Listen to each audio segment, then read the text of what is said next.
Eu tenho uma admiração muito grande por um escritor brasileiro do último estado do Brasil no sul, que é o Rio Grande do Sul. Um homem chamado Mário Quintana, que é um dos maiores poetas que o Brasil teve. Ele, entre outras coisas, foi capaz de, morrendo com 87 anos de idade, morrer solteiro. Ele tem a melhor resposta que eu já vi para não se casar. Uma vez um jornalista a ele perguntou: mas por que o senhor nunca se casou? E ele disse, olha que coisa bonita, ele disse: sempre preferi deixar dezenas de mulheres esperançosas do que uma única desiludida. Isso é genial. Sempre preferi deixar dezenas de mulheres esperançosas do que uma única desiludida. Alguns já adotaram o argumento. Olha que interessante, Mário Quintana nasceu em Alegrete, no Rio Grande do Sul, faleceu em Porto Alegre e criou coisas maravilhosas. Uma delas, uma trova, um pequeno poema de 4 estrofes que eu vou trazer aqui agora e que diz o seguinte: um dia pronto, me acabo, seja o que tem de ser, morrer que me importa, o diabo é deixar de viver. Olha que inteligência, de novo. Um dia pronto, me acabo. Seja o que tem de ser, morrer que me importa. O diabo é deixar de viver. E quando você deixa de viver, não é apenas porque teu corpo faleceu. Você deixa de viver quando morre tua esperança, morre tua persistência, morre tua capacidade afetiva, morre a tua ou a minha energia para fazer o melhor. E aí eu sento, relaxo, distraio, desisto. Um dia pronto, me acabo. Seja o que tem de ser, morrer que me importa. O diabo é deixar de viver, que são as mortes em vida. A morte que às vezes você ou eu produzimos em nós, ou quando outras pessoas produzem a tentativa de morte em nós, assassinando nossa esperança, nossa dignidade, nossa integridade. Pessoas que são humilhadas no trabalho por conta da cor da pele, da religião que praticam, do cargo que ocupam, da escolaridade que têm. Pessoas que têm a morte da sua dignidade, que são desprezadas no dia a dia. Interessante porque existe a morte física. E o grande José Saramago, quando produziu, talvez para mim, a segunda melhor obra dele, que eu já li, que é Ensaio sobre a Cegueira, ele levanta um pouco essa ideia de nós ficarmos obscurecidos na nossa visão de que ser humano é ser junto e que nós temos que fazer o nosso melhor para isso. Quantas pessoas também aqui nesse espaço, por conta da sua origem, sua sexualidade, sua formação, sua etnia, foram ou são objetos de mortes cotidianas, em que a outra pessoa, no lugar de fazer aquilo que é o melhor para a nossa convivência, harmonia, ao contrário, ela opera, age na direção de uma vida que, além de curta, fique mais pequena ainda. Há uma frase que tem a sua autoria muito controversa, mas que eu não queria deixar de trazer, e eu vou me aproximar aqui da beira do palco, porque ela exige um movimento de braço. Uma frase que diz: uma pessoa só deve olhar outra pessoa de cima para baixo quando for para ajudá-la a se levantar. Uma pessoa só deve olhar outra pessoa de cima para baixo quando for para ajudá-la a ficar na mesma altura. Há pessoas que são tão pequenas que elas só conseguem crescer se elas diminuírem as outras pessoas. E há pessoas que sabem que não são grandes o suficiente e querem continuar crescendo com as outras pessoas e não contra as outras pessoas. É interessante porque quando eu digo e trago aqui isso de modo direto, a noção de que nós somos capazes de vez ou outra, ao encontrar a realidade, dizer eu faço o que eu posso, é evidente que a perspectiva maior é aquela que está no que Mário Quintana trouxe. O diabo é deixar de viver. É quando morre, repito, a tua esperança, a tua dedicação. Não é fácil. Nenhuma pessoa aqui tem uma vida que seja fácil, porque viver, de fato, é complicado. Talvez um dos maiores escritores no nosso idioma, né, na língua portuguesa, falada ao modo europeu, ou ao modo como falamos em outros países do mundo, talvez um dos maiores seja um brasileiro, que muitos conhecem, chamado Guimarães Rosa, que era médico, que morreu em 1967 e deixou uma obra imensa. Né? Um dos seus romances, cujo título muita gente que conhece, é Grande Sertão Veredas. Ele tem uma presença imensa na literatura, no nosso idioma, e o mais gostoso é que Guimarães Rosa, na sua obra Grande Sertão Veredas, faz um dos personagens dizer várias vezes durante o romance: viver é muito perigoso. Viver é muito perigoso. Como é? Nesse sentido, é claro, que viver se torna ainda mais perigoso se você ou eu não fizermos o nosso melhor.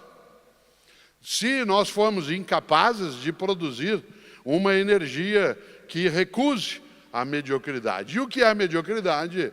Eu faço o que eu posso. Morno. Quer ver um exemplo disso? Do que é a mediocridade? Quando eu era criança, em Londrina, no estado do Paraná, onde uma bandeira foi levantada agora há pouco, com os ramos, né? O estado do Paraná foi um estado muito produtor de mate, né? De um tipo, né, de erva que se consome em algumas regiões do Brasil, e também de café. Né? E a bandeira tem um pouco um ramo de mate e um ramo de café. E uma das coisas gostosas é, quando eu era criança em Londrina, a escola que eu frequentava, como eram as escolas no Brasil nos anos 1960, a nota da escola de cada aluno ia de 0 a 10.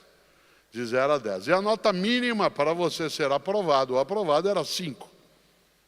5 era o mínimo. E é interessante porque o que era a mediocridade? A mediocridade era circular em torno dos 5. Não porque era média, mas porque era suficiente. Como nós tínhamos um modo dos pais terem acesso às notas, não havia o mundo digital. Hoje aqui quem tem filhos, filhas, netos, netas, acessa, né, todo o histórico escolar, o dia a dia da criança, como ela está indo, o que ela está aprendendo, quais são as avaliações. E quando eu era criança, não.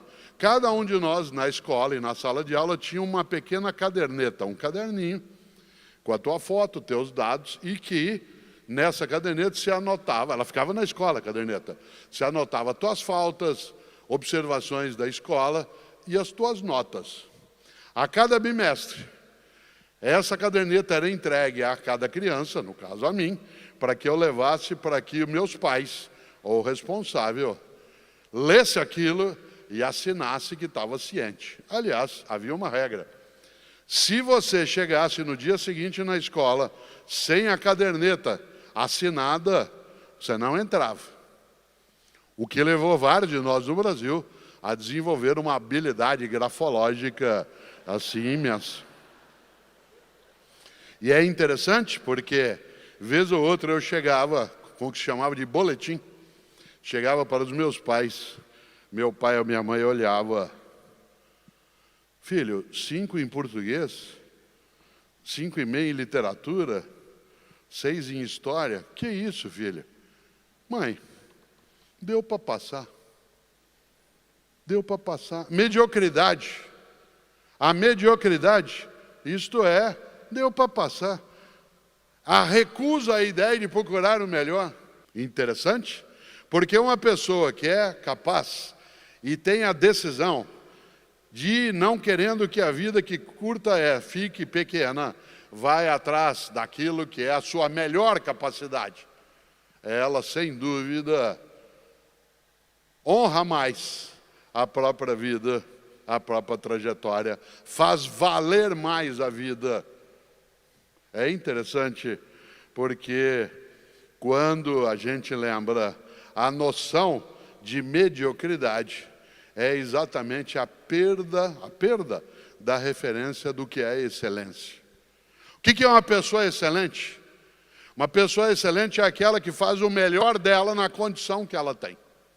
É muito comum não só no Brasil, mas desde que Cláudio e eu chegamos a Portugal, né, faz 4 dias, tem sido comum eu encontrar pessoas que nem só, né, vieram do mesmo país que eu, mas pessoas que também são, né, originárias aqui de Portugal, mas outras pessoas do Brasil, de Angola, Moçambique, outras nações também, que a pessoa, ao encontrar com ela olha para mim, como aconteceu, né, no aeroporto, né, de Lisboa, quando nós pousamos, né, vindo da Espanha, uma pessoa parou em mim e disse assim: faça o teu melhor na condição que você tem, enquanto não tens condições melhores para fazer melhor ainda. Eu falei: sim, senhor. Esta ideia, faz o teu melhor na condição que você tem, que no meu país de origem a gente diz faça o teu melhor, mas usando o modo, né, do português europeu, faz o teu melhor na condição que tens, enquanto não tem condições melhores para fazer melhor ainda. Ele não é um slogan, embora ele possa funcionar desse modo. Ele é um princípio de vida para que essa vida que é curta, não seja pequena.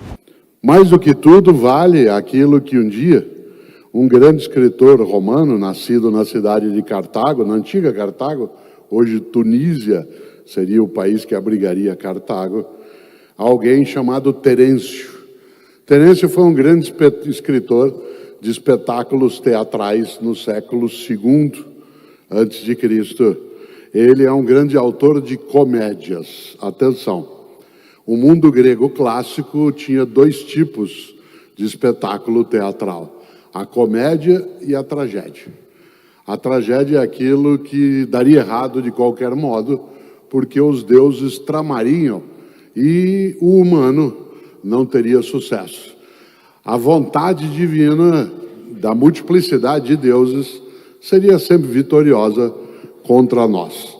E havia um outro tipo de produção teatral chamada comédia, que não tem o sentido que nós estamos habituados a ouvir.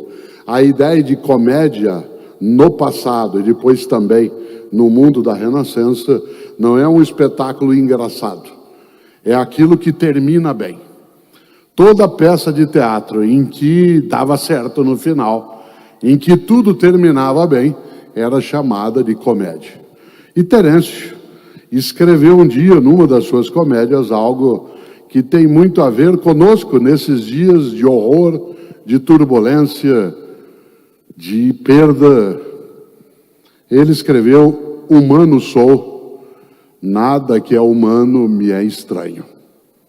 Humano sou, nada do que é humano me é estranho. A virtude mais importante para você e para mim, neste momento, como propósito, é que a gente não perca a nossa capacidade de compaixão. Isto é, de não nos diminuirmos e imaginarmos que dá para fingir que não é comigo, não é contigo. De novo, Terêncio: tudo que é humano não me é estranho. E é interessante porque essa ideia, ela fica marcada de modo expressivo naquilo que estamos vivendo agora e que lida com vidas muito e muito do que significa a ideia de humanidade.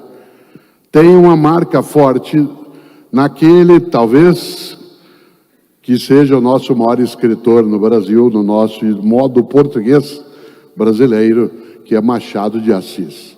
Machado de Assis, que fundou a Academia Brasileira de Letras com um grupo de escritores, foi dela seu primeiro presidente.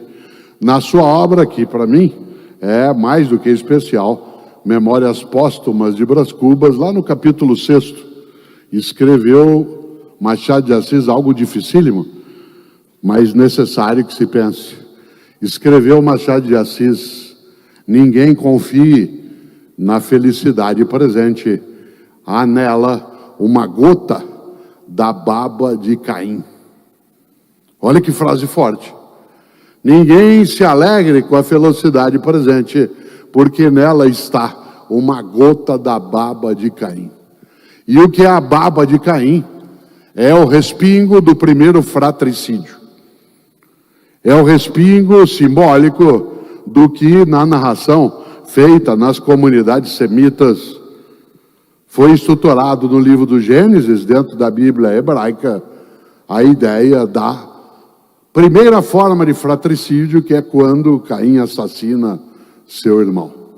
E por isso a ideia da baba de Caim é muito importante, porque você e eu, quando pensamos na razão daquilo que fazemos, de maneira alguma, você e eu podemos algo fazer que resulte em fratricídio.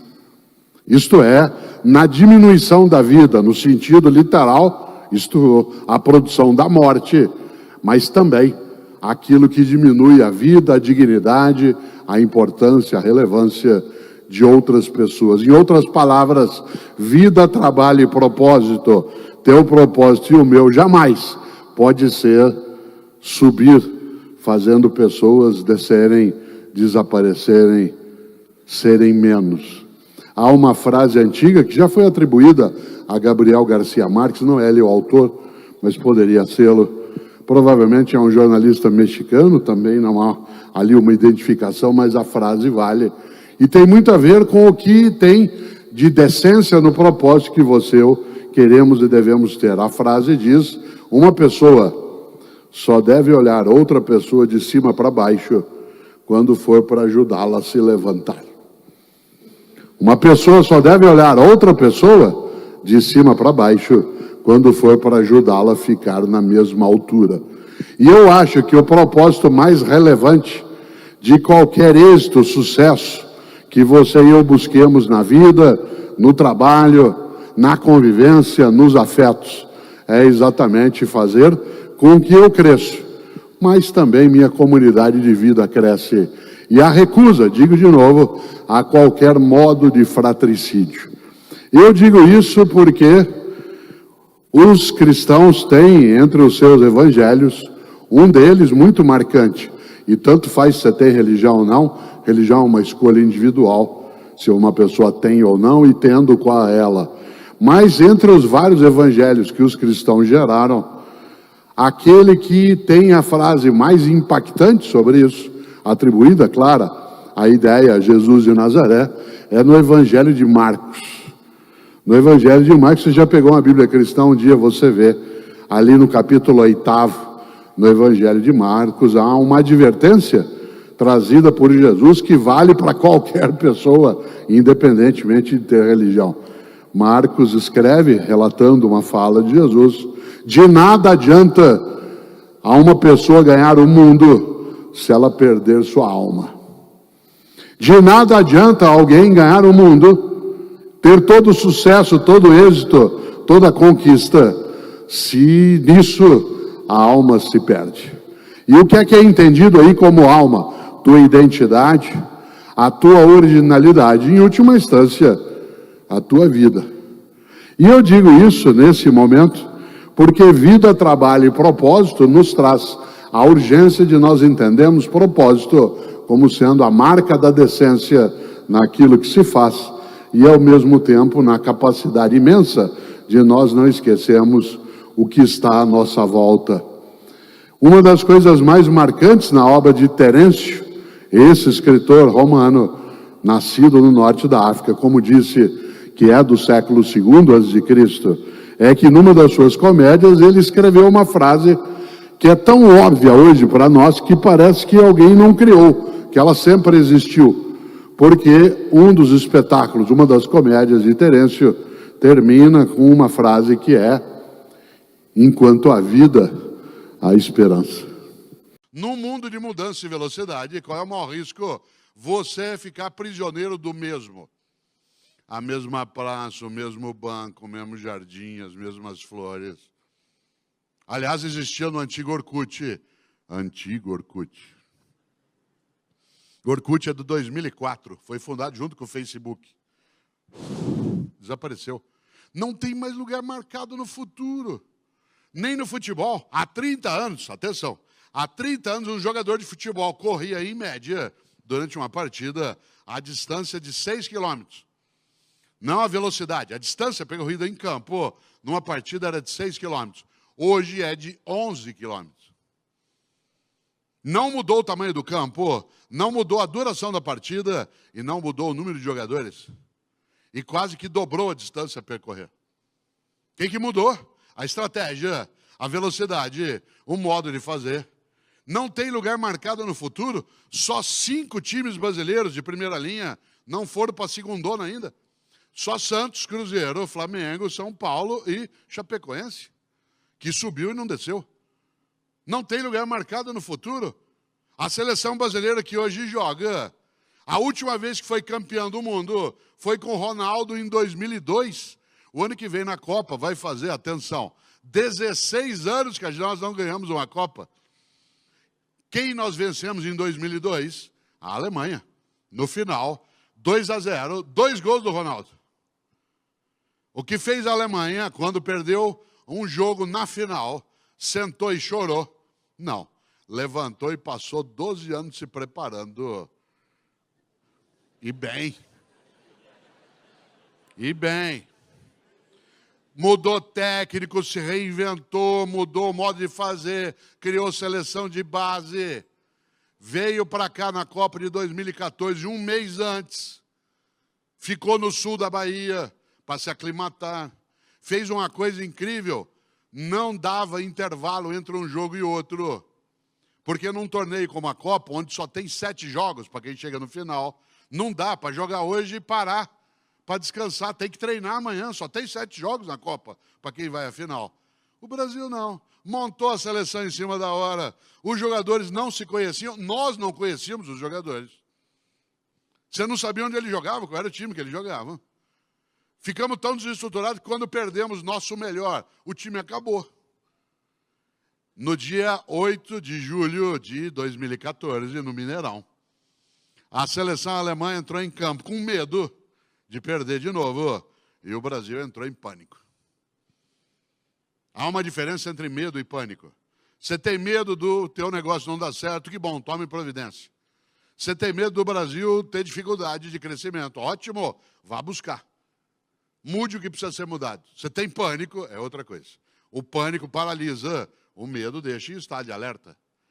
A seleção brasileira entrou em campo em pânico. E aí você diz assim, mas e que é isso? 7-1. O mundo muda e muda com velocidade. Os pentacampeões do mundo, numa Copa no seu país, que não acontecia desde 1950, tomamos de 7. Você já imaginou?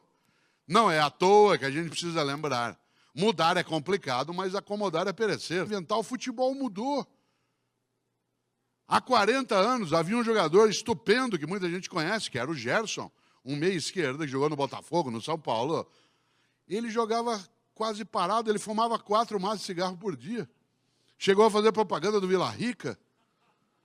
Não dá para fazer isso hoje. Romário jogou anos parado ali na área, esperando de olho fechado. E era genial, a bola caía no pé dele, era gol. Qual posição joga o Romário? Agora não tem. Qual posição joga o Neymar? Todas. Qual posição joga o Messi? Todas. Você olha, ele está na área, está na ponta esquerda. Romário não faria o que, por exemplo, faz hoje Neymar, que é ele bate escanteio, Neymar. O Messi bate escanteio. Quando que um artilheiro ia se dispor a bater escanteio? Se ele é artilheiro, ele tem que estar lá para fazer gol e subir. Não, joga para o time. Por isso que o Barcelona tem a capacidade que tem. Aquele que é o melhor serve.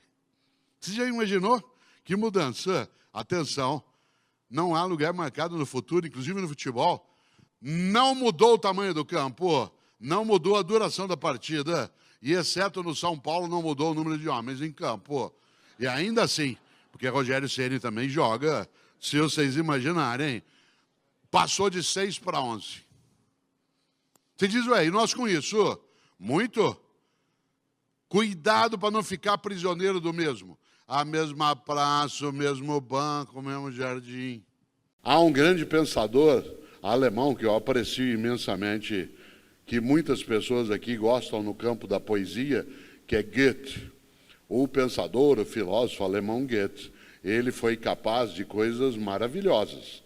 Entre elas, criar uma conexão da filosofia com a vida, da filosofia com a botânica, Ele foi alguém que se interessou pelo Brasil de modo muito intenso, né? E é algo que vários pensadores na Europa deram atenção. Goethe é do século XVIII, uma parte do século XIX, mas teve muita atenção ao Brasil. Aliás, também aqui Feira é uma cidade que chamou a atenção, especialmente, né, do pensador francês, o Jean-Paul Sartre, que aqui esteve, veio visitar Feira, ele e a sua esposa Simone de Beauvoir, cá vieram no início dos anos 1960, né, e passaram um tempo conhecendo aqui esta cidade e região.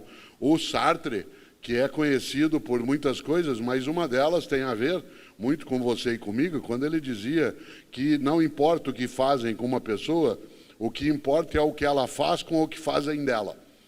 Isto é, não importa se alguém faz algo contigo, o que importa é o que você faz daquilo que de você fizeram e, portanto, exerce tua autonomia, tua iniciativa. E Goethe tem uma expressão de uma simplicidade imensa.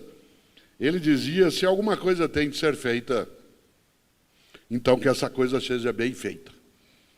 Olha que coisa! Se alguma coisa tem de ser feita, então que essa coisa seja bem feita. Nesta hora, vale, por exemplo, a possibilidade de nós nos lembrarmos de homens e mulheres que nesses 30 meses, por exemplo, se dedicaram pelo mundo afora e também no nosso país a fazer bem feita a nossa proteção, a fazer bem feito o nosso cuidado, a fazer toda uma atividade no campo das morsas de saúde que nos protegessem a ponto de nós estarmos 30 meses após o horror pandêmico que ainda persiste de um outro modo, estamos aqui todas e todos nessa noite.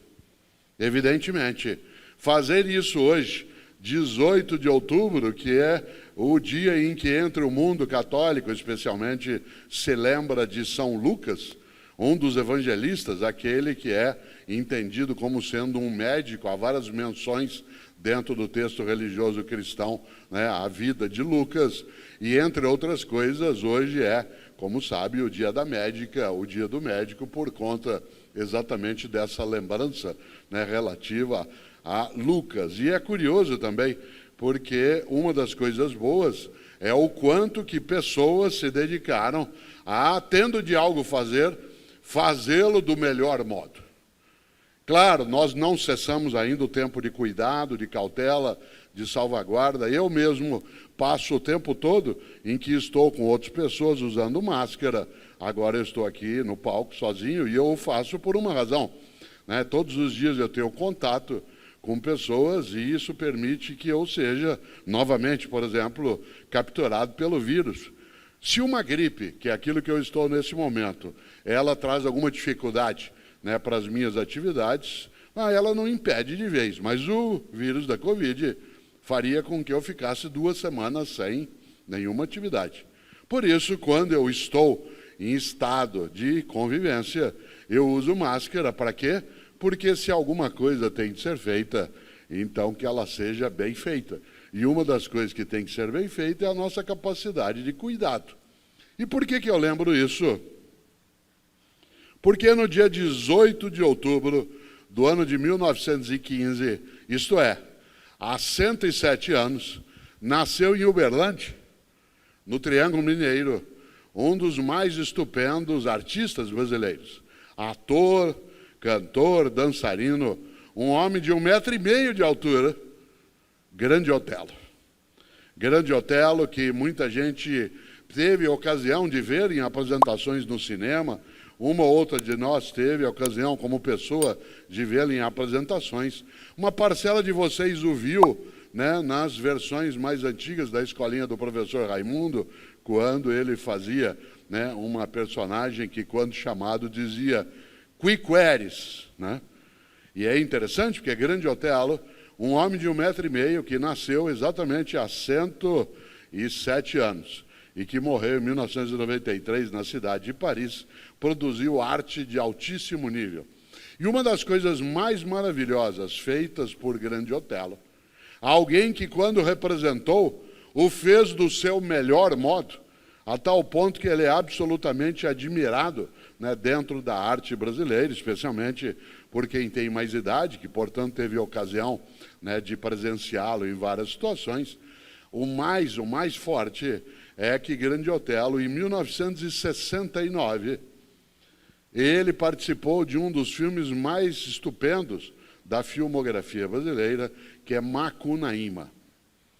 Provavelmente poucas pessoas aqui viram Macunaíma no cinema, afinal quase ninguém aqui havia nascido em 1969, as mulheres nenhuma, uma parte dos homens sem dúvida já houvera nascido. E uma das coisas boas é que em 1969, faz tempo, o cinema lançou o filme Macunaíma. E Macunaíma, como sabe, é uma obra de Mário de Andrade, um paulistano que escreveu esse livro no ano de 1928. E esse livro, ao ser levado para o cinema, teve como seu intérprete central Grande Otelo. E há uma cena que se repete várias vezes no filme, que é uma cena que alerta a você e a mim, porque a personagem feita por Grande Otelo no filme, que é o próprio Macunaíma, uma das coisas que ele mais faz o tempo todo, e aquele homem de 1,5 metro de altura, fazendo o gesto magrinho como ele era, é muito curioso e, ao mesmo tempo, muito convincente, porque quase todas as vezes que ele aparece, ele, Grande Otelo, encarnando ali Macunaíma, diz: ai, que preguiça! Ai, que preguiça! Preguiça de quê? De fazer alguma coisa. De ter de me esforçar. De ir lá, como lembrou o Pedro, tirar o leite da vaca. Ai, que preguiça! Vocês sabem, eu mencionava há pouco Lucas, né, um dos grandes nomes dentro do cristianismo na história, e uma das coisas mais fortes é que o passado, especialmente no século IV, o mundo cristão, ele organizou pecados capitais, isto é, os pecados mais brutos em relação à possibilidade de nós degradarmos, né, a nossa vida, chamados também de 7 pecados capitais. Aí eles deixaram de ter uma relevância e no século XIII, um dos maiores teólogos da história e filósofo, Tomás de Aquino, organizou de novo os 7 pecados capitais. A gente os encontra hoje na maneira como Tomás de Aquino, né, o fez. E um dos pecados capitais é a preguiça.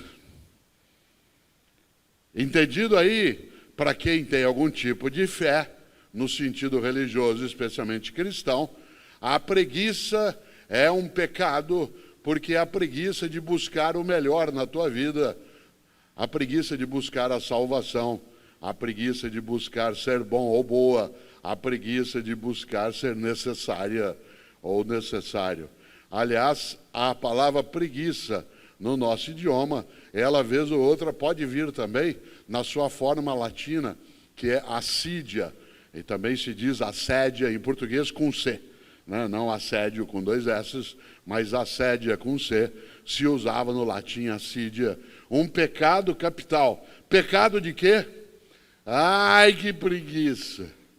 Preguiça de cumprir teu dever, preguiça de não ser relaxado ou relaxado, preguiça para não ser displicente, preguiça para não ser alguém que deixa de lado aquilo que, podendo fazer melhor, faz de modo pequeno, banal, fútil,